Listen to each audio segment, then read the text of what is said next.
વડોદરા શહેરમાં વડોદરા મહાનગરપાલિકા દ્વારા સ્માર્ટ સિટીના નામે વાહ લૂંટી રહ્યા છે ત્યારે વોર્ડ નંબર 13માં આવેલ બોરડી ફળિયા વિસ્તારમાં છેલ્લા ઘણા સમયથી વરસાદી ગટરમાં ડ્રેનેજનું પાણી દુર્ગંધ અને દૂષિત પાણીથી લોકો ત્રસ્ત થઈ ગયા છે।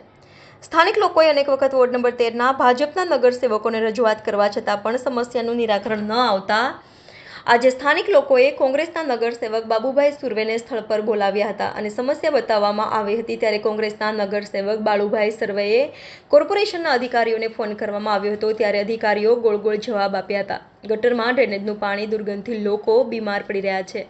ત્યારે સ્થાનિક લોકોએ આ સમસ્યા દૂર ન થાય તો ગાંધી ચિંધ્યા માર્ગે આંદોલન કરવાની ચીમકી ઉચ્ચારી હતી। અમારા વોર્ડમાં બોરડી ફળિયા વિસ્તારમાં 3-4 મહિનાથી ડ્રેનેજનું વરસાદી ગટરમાં પાણી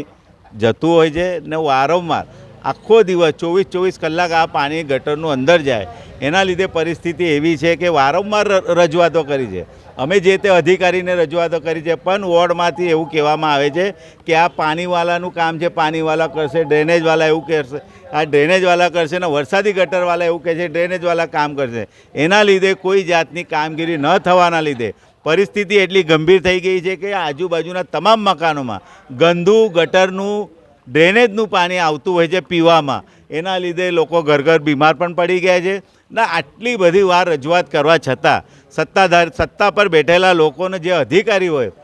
એમની જવાબદારી હોય ને 3 મહિના સુધી તમે કોઈ યોગ્ય રીતે કામગીરી ના કરે અને તમે જોઈ શકો કે કેવી રીતે પાણી ગટરનું પાણી ખુલ્લામાં આવે છે એટલે કેટલી દુર્ગંધ મારતી હોય, લોકો કેવી રીતે રહેતા હોય, લોકોને ગંદુ પાણી પીવું પડે છે। એટલે અમારી એવી માગણી છે કે જ્યારે મોટી વાતો કરતા હોય, વિઝિટ કરતા હોય, ચેરમેન મોટી વાતો કરતા હોય, મેયરશ્રી વાતો કરે છે, કમિશનરશ્રી ફક્ત વાતો કરે છે પણ જગ્યા પર તમે જોઈ શકો કે કોઈ જાતની કામગીરી યોગ્ય રીતે ન થવાના લીધે વિસ્તારના લોકો હેરાન પરેશાન થઈ રહ્યા છે। અમારી એવી માગણી છે કે ટૂંક સમયની અંદર જે ગટરનું પાણી વરસાદી કાસમાં આવે છે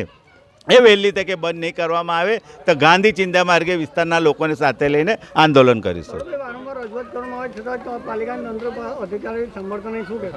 અમે વારંવાર કમિશનરશ્રીને પત્ર લખ્યા છે, સભામાં રજૂઆતો કરી છે, વિસ્તારના લોકોએ રજૂઆતો કરી છે પણ આ અહંકારી સત્તા પર બેઠેલા લોકોને એટલો અહંકાર આવી ગયો છે કે લોકોના ઘરમાં ગટરનું પાણી આવતું હોય તો પણ એ કામગીરી નહીં કરતા। એટલે તમે સમજી શકો એટલા અહંકારમાં ડૂબી ગયા છે પણ અમે એમને ગાંધી ચિંધ્યા માર્ગે આંદોલન કરીને બતાવી દઈશું કે આવી કામગીરી વહેલી તકે નહીં કરવામાં આવે તો ગાંધી ચિંધ્યા માર્ગે આંદોલન કરીશું।